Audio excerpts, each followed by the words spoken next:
थांबवतो. जय हिंद, जय महाराष्ट्र. धन्यवाद. या ठिकाणी आरपीआयचे नेते परशुरामजी वाडेकर व त्यांचे सर्व सहकाऱ्यांचं स्वागत. परशुरामजी वाडेकर यांना विनंती करतो आपण पुढे यायचंय. यानंतर या परिसरातील माजी नगरसेवक स्वप्नालताई सायकर, आपणाची विनंती आपण या ठिकाणी आपलं मनोगत व्यक्त करू शकतो.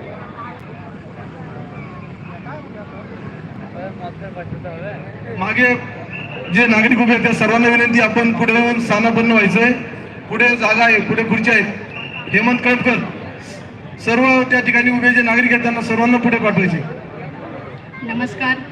आज या ठिकाणी पुणे शहराचे लोकसभेचे उमेदवार मुरलीधर अण्णा मोहोळ यांच्या प्रचारानिमित्त या महाराष्ट्र राज्याचे उपमुख्यमंत्री देवेंद्रजी फडणवीस यांचे मार्गदर्शन या ठिकाणी आपल्याला लाभणार आहे. त्यासाठी व्यासपीठावर उपस्थित असणारे सर्व माजी नगरसेवक, पदाधिकारी, महायुतीचे सर्व कार्यकर्ते आणि माझ्यासमोर असणारा सर्व जनसमुदाय, आज या ठिकाणी बोलताना आनंद या गोष्टीचा वाटतो की आम्ही भारतीय जनता पार्टी म्हणून आज प्रत्येक दिवस नारा देतोय की अब की बार 400 पार.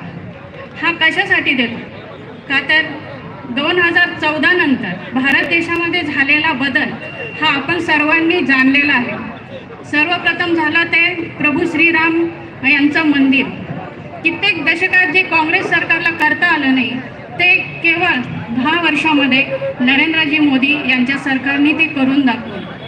आज कितीतरी मंदिरे आपली अजूनही या अशाच विवादात आहेत. त्यांना सोडवण्यासाठी आपल्याला 400 पार करायचं आहे. त्याचप्रमाणे या भारत देशाच्या सीमा असतील त्या सुरक्षित करायच्या आहे. उरीसारखा हल्ला करून आपण या ठिकाणी बाहेरच्या देशांना जाणून दिलं की तुम्ही जर आमच्यावर हल्ला केला तर यापुढे आम्ही पाहत राहणार नाही, बघायची भूमिका आम्ही या ठिकाणी घेणार नाही, तर त्यावेळी तुम्हाला तोडीस तोड उत्तर दिलं जाईल. आणि त्यानंतर आपल्या भारत देशामध्ये होणारे हल्ले बंद झाले आहेत. याला कारण फक्त मोदी सरकारचं असणारं एक काम आहे की जे त्यांनी प्रत्येक भारताच्या बाजूने असणाऱ्या सर्व सीमा ह्या सुरक्षित केलेल्या आहेत. नेव्ही असू द्या, एअरमध्ये असू द्या, सगळं ज्या काही सुरक्षा असतील त्या पुरवण्याचं काम मोदी सरकारने केलं आहे. आणि म्हणूनच अब की बार 400 पार हा नारा आपल्याला पूर्ण करायचा आहे. अजून कितीतरी असे काही कायदे आहेत ते आपल्याला करायचे आहेत आणि त्यासाठी आपल्याला ही संख्या निवडून देणं गरजेचं आहे. आपले उमेदवार पुण्याचे महापौर मुरलीधर अण्णा मोहोळ यांनी महापौर काळामध्ये असं काही काम केलं आहे पुणे शहरामध्ये. ज्यावेळी ते महापौर होते त्यावेळेस कोरोना काळामध्ये त्यांचं असणारं